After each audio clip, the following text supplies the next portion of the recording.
बहुत पुरानी बात है। राजस्थान के पाली जिले में एक गांव था, भीमसर। उस गांव में गोपीनाथ नाम का एक आदमी अपनी पत्नी और बच्चों के साथ रहता था। उसके पिता बाबूलाल काका गांव में मशहूर थे क्योंकि उनका एक प्रसिद्ध ढाबा था, काका का देसी तंदूर। उनके बनाए राजस्थानी तंदूरी चिकन की खुशबू मीलों दूर तक जाती थी। लोग कहते थे, काका के हाथ का स्वाद खुद भगवान ने दिया है।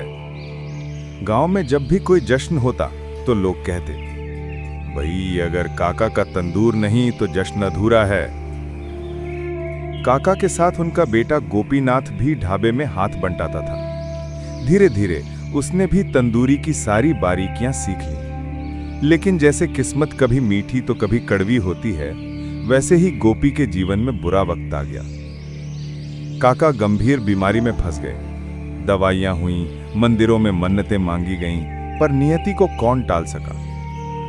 कुछ ही हफ्तों में बाबूलाल काका इस दुनिया को छोड़ गए। उनकी मौत के बाद गोपी पर ढेर सारा कर्ज चढ़ गया। मजबूरी में उसे ढाबा बेचना पड़ा।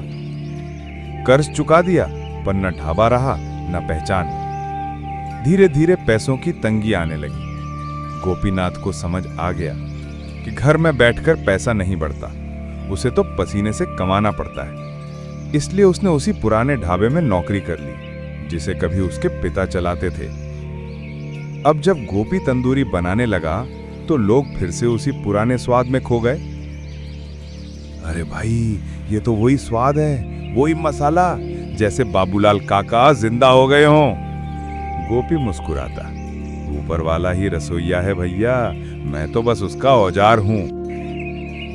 ढाबा फिर से चलने लगा और भीड़ उमड़ने लगी। एक दिन गोपी ने मालिक से कहा, मालिक, जब दुकान चलने लगी है तो मेरी मजदूरी भी बढ़ा दीजिए। मालिक हंस पड़ा, अबे गोपी, दिमाग तो ठीक है, जब तक चिकन के भाव नहीं बढ़ते तेरे पैसे नहीं बढ़ेंगे।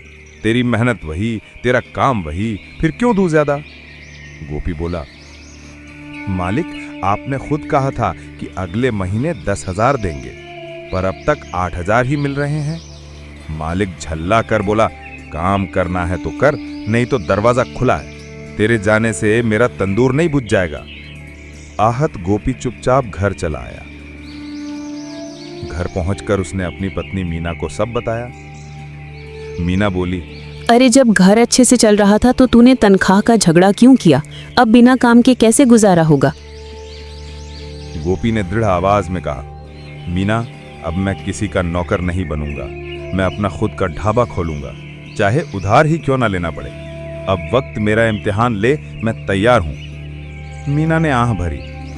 बड़े सपनों से रोटी नहीं बनती गोपी, थोड़ा सोच समझकर कदम उठा। लेकिन गोपी अपने फैसले पर अडिग था। वो गया मालिक से माफी मांगने, पर मालिक ने उसकी कमजोरी भांप ली। ठीक है गोपी, कल से आ जाना, पर अब तुझे 5,000 ही मिलेंगे। काम करना है तो बस कर, सवाल नहीं। गोपी ने सिर झुका दिया। कहने को हां कहा, पर भीतर कुछ टूट गया था। दिन गुजरते गए। मालिक उसे सुबह से रात तक काम करवाता, कभी बैठने तक नहीं देता। गोपी थक जाता, भूखा सो जाता। घर में मीना पैसों से खुश थी, पर गोपी की हालत दिन ब दिन बिगड़ती जा रही थी। एक सुबह ढाबे जाते वक्त वो रास्ते में गिर पड़ा। उसे देखकर उसका पुराना दोस्त बलवीर दौड़ा आया। अरे गोपी, क्या हुआ रे? तू तो बिल्कुल सूख गया है। गोपी बोला, भूख लगी है बलवीर, 3 दिन से कुछ नहीं खाया। घर में इज्जत नहीं, ढाबे पर इज्जत नहीं। इस जमाने में तो बस पैसा ही भगवान है। बलवीर की आंखें नम हो गईं। चल मेरे साथ, तू आज से मेरे साथ रहेगा।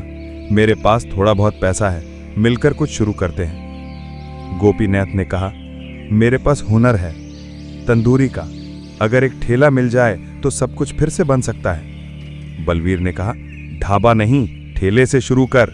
नाम रख राजवाड़ी तंदूरी हाउस। लोग खुशबू सूंघ कर ही पहुंच जाएंगे। दोनों ने मिलकर बाजार से मसाले, चिकन और कोयला खरीदा।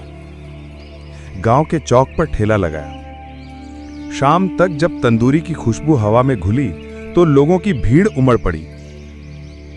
अरे वाह, ये तो वही पुराना स्वाद है, वही मसाला, जैसे कल्हू भैया के हाथ का स्वाद मिल गया हो। कसम से पेट भरा पर मन नहीं भरा। देखते देखते सारा चिकन बिक गया। गोपी और बलवीर दोनों के चेहरे चमक उठे। अब रोज यही दिनचर्या, सुबह तैयारी, दोपहर ठेला, शाम को मुनाफा बांटना।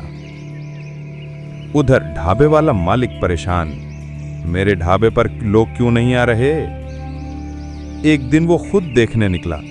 गांव के मोड़ पर लिखा देखा, राजवाड़ी तंदूरी हाउस, गोपी, मीना और बलवीर का ठेला। गुस्से में चिल्लाया, गोपी, तूने तो मुझे धोखा दिया, मेरे ढाबे की पहचान चुरा कर ठेला खोल लिया।